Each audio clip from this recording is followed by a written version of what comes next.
കടുത്ത ചൂടും പകർച്ചവ്യാധി സാധ്യതയും നിലനിൽക്കുമ്പോഴും വാട്ടർ അതോറിറ്റിയുടെ കുടിവെള്ള വിതരണത്തിൽ പാളിച്ച. പലയിടങ്ങളിലും കുടിവെള്ളം കിട്ടാത്ത സ്ഥിതിയാണുള്ളത്. ടാങ്കറുകളിൽ കൊണ്ടുവരുന്ന ശുചീകരിക്കാത്ത വെള്ളം ഉപയോഗിക്കേണ്ട അവസ്ഥയാണ് നാടെങ്ങും ഉള്ളത്. കോതമംഗലം ടൗണിൽ ഹോട്ടലുകളുടെ പ്രവർത്തനത്തെയും പ്രശ്നം ബാധിച്ചിട്ടുണ്ട്. വേനലിൽ കുടിവെള്ള സ്രോതസ്സുകളെല്ലാം വറ്റി. ഒട്ടുമിക്കയിടങ്ങളിലും വാട്ടർ അതോറിറ്റിയുടെ കുടിവെള്ള വിതരണമാണ് ആശ്രയം. എന്നാൽ കുടിവെള്ളം കിട്ടുന്നില്ലെന്ന പരാതി വ്യാപകമായിരിക്കുകയാണ്. കോതമംഗലം ടൗണിൽ ഏതാനും ദിവസങ്ങളായി കുടിവെള്ള വിതരണം കടുത്ത പ്രതിസന്ധിയിലാണ്. ഇതുമൂലം ഹോട്ടലുകളിൽ ഉൾപ്പെടെ പ്രവർത്തനം തടസ്സപ്പെടുന്ന സ്ഥിതിയുണ്ട്. കെട്ടിടങ്ങളുടെ മുകളിൽ സ്ഥാപിച്ചിട്ടുള്ള ടാങ്കുകളിലേക്ക് വെള്ളം എത്തുന്നില്ല.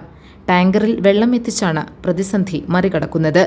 മുനിസിപ്പാലിറ്റിയിലും കീരമ്പാറ ഉൾപ്പെടെയുള്ള വിവിധ പഞ്ചായത്തുകളിലും ഉയർന്ന പ്രദേശങ്ങളിലുള്ളവർ കടുത്ത ദുരിതമാണ് അനുഭവിക്കുന്നത്. ചില പഞ്ചായത്തുകാർ ടാങ്കറുകളിൽ ജലവിതരണം നടത്തുന്നുണ്ട്.